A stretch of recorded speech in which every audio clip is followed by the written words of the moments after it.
Existen indicios, evidencias, y pruebas, que demuestran que la historia retrocede mucho más en el tiempo de lo que siempre se ha creído, en una época remota en la que todavía no existían ni los seres humanos. Pero se habitaban y reinaban en la tierra otros seres.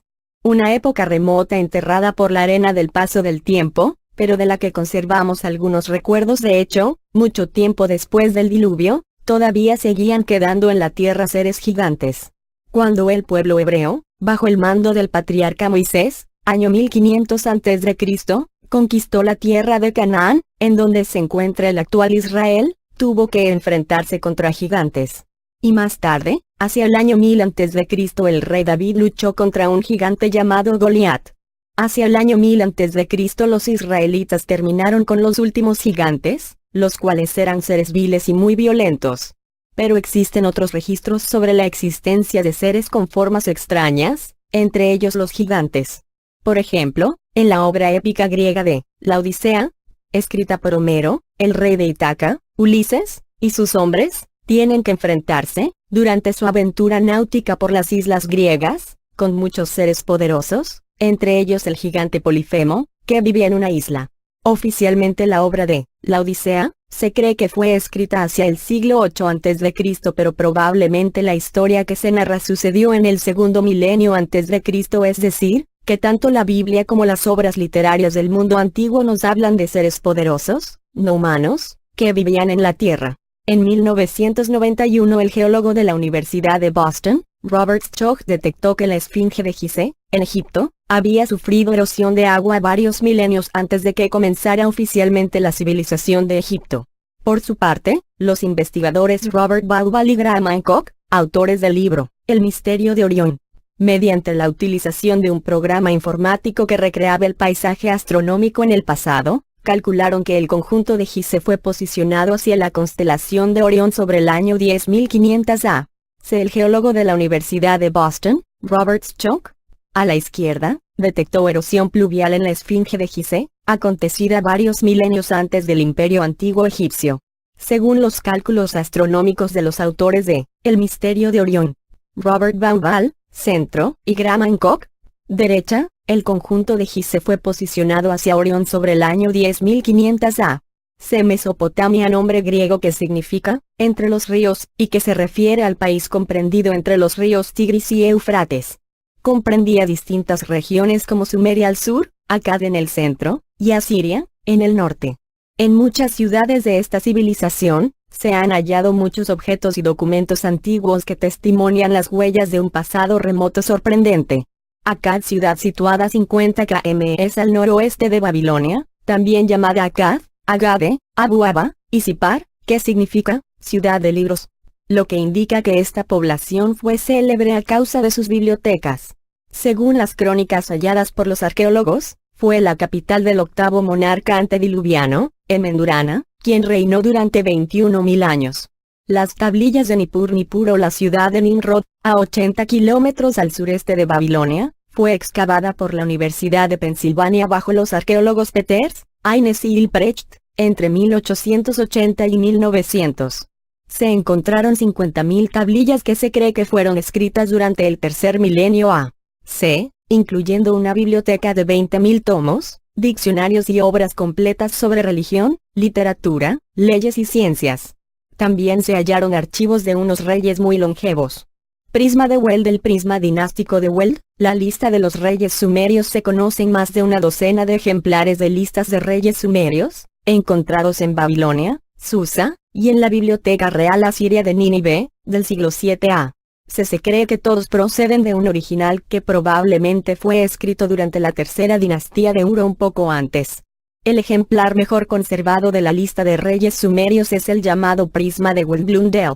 El Prisma de Weld fue escrito en cuneiforme hacia el 2170 a.C. por un escriba que firma como Nur-Ninsubur, a finales de la dinastía Isin. El documento ofrece una lista completa de los reyes de Sumer desde el comienzo, antes del diluvio, hasta sus propios días, cuando reinaba Sin-Mahir, rey de Isin, 1827 a.C., 1817 a.C., incluyendo además y expresamente a los 10 reyes longevos que vivieron antes del diluvio universal. Se trata de un prisma excelente, de barro cocido, que fue hallado por la expedición Welblundel en el año 1922, en Larsa, hogar del cuarto rey antediluviano, Kichuna, unos pocos kilómetros al norte de Ur, y que posteriormente ha sido depositado en el Museo Ashmolean de Oxford. Se cree que el objeto es anterior en más de un siglo a Abraham, y fue encontrado a poca distancia del hogar del patriarca hebreo. La lista comienza así. Tras descender el reinado del cielo, Eridu, lugar donde según la Biblia estuvo el jardín del Edén, se convirtió en la serie del reino. La lista de los reyes sumerios, al igual que la Biblia, habla acerca del diluvio. Después de que las aguas cubrieran la tierra y que la realeza volviera a bajar del cielo, la realeza se asentó en Kish. El objeto de la lista real era demostrar precisamente que la monarquía bajó del cielo, y que había sido elegida una determinada ciudad para que dominara sobre todas las demás. Berosus, el historiador y escriba babilonio del año 300 A.C., basando su historia en archivos del templo de Marduk, copiados a su vez de inscripciones primitivas, muchas de las cuales han sido descubiertas, nombró a los 10 reyes longevos de Sumeria, que reinaron entre 10.000 a 60.000 años cada uno de ellos. En los días de Sisutro, Sinsudu, dice Beroso, ocurrió el gran diluvio. Tanto las tablillas de Nippur como el prisma de Well dan los nombres y reinados como siguen. Entonces, después de Utnapishtim, el diluvio destruyó la tierra. Estos son exactamente los mismos reyes que cita el historiador babilónico Beroso. Egipto. En las cronologías de la civilización egipcia nos encontramos también con la presencia de unos seres, conocidos como dioses y semidioses. Los historiadores ortodoxos prefieren utilizar otros nombres, y a veces los semidioses pueden ser traducidos como manes, y los espíritus se quedan convertidos en héroes. Se busca una coherencia en una lógica imposible, aunque sea a costa de profanar lo sagrado. Algunos de los documentos históricos más significativos que registran el pasado de la civilización egipcia son por ejemplo el papiro de Turín, la piedra de Palermo, y los textos que escribió el sacerdote egipcio Manetón. Pero hay más. El papiro de Turín, también conocido como Canon de Turín, no se conserva completo, y está escrito en lenguaje hierático. Se deduce que originalmente debía contener más de 300 nombres de reyes, detallando con precisión los años, meses y días de cada reinado. Recoge los reinados de 10 llamados dioses Oneteru y de varias dinastías de semidioses, como las de los Semsuor, compañeros de Horus, y los venerables de Memphis. La cronología del papiro de Turín finaliza así. Los Aku, Semsuor, 13.420 años, reinados antes de los Semsuor, 23.200 años, total, 36.620 años. La piedra de Palermo se encuentra en el Museo de Palermo. La piedra de Palermo, a juzgar por el último rey que aparece en el listado, debería pertenecer al reinado del faraón Neferirkare, 2446-2426 A.C., rey de la V dinastía. Se trata de la mitad de una enorme losa de diorita negra, que originalmente debía medir aproximadamente unos 2 metros de longitud y 60 cms de altura, y que actualmente se puede contemplar en el Museo de Palermo, aunque en realidad existen 7 fragmentos en total distribuidos por diferentes museos del mundo. El documento, en escritura jeroglífica, da cuenta de 120 reyes predinásticos que reinaron antes de que existiera oficialmente la civilización egipcia. De nuevo aparecen los nombres de los misteriosos dioses y semidioses, engrosando las genealogías reales egipcias. Manetón de Heliópolis. Manetón fue un sacerdote egipcio de Heliópolis que vivió en el siglo III a.C., durante los reinados de Ptolomeo y II, poco tiempo después del historiador babilónico Beroso, siendo ambos casi contemporáneos.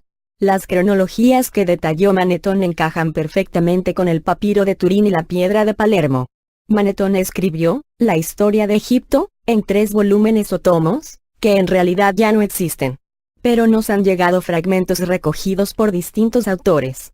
Por un lado, las citas de Flavio Josefo, siglo I d.C., y por otro, los escritos de los llamados padres, autores relacionados con la Iglesia, como Julio Africano, siglo III d.C., Eusebio de Cesarea, siglo IV d.C., y Cincelo, conocido como Jorge el Monje, siglo IX d.C. Eusebio de Cesarea. Pues bien, según recoge Eusebio, una dinastía de dioses reinó en Egipto durante 13.900 años, El primer dios fue Vulcano, el dios descubridor del fuego, después el sol, Sosis, Saturno, Isis y Osiris, Tifón hermano de Osiris, y Horus hijo de Isis y Osiris. A estos, siguieron dinastías de semidioses héroes que reinaron durante 11.025 años. Lo que hace un total de 24.925 años. A partir de ese tiempo, aproximadamente sobre el 3000 A, se reinaría el primer faraón humano. Parece que oficialmente Esmen es el primer faraón hombre, también identificado como Narmer, pero seguramente hubo algunos otros anteriores. De hecho se sabe que anteriormente a Menes reinaron otros monarcas como el faraón Escorpión y el faraón Ka.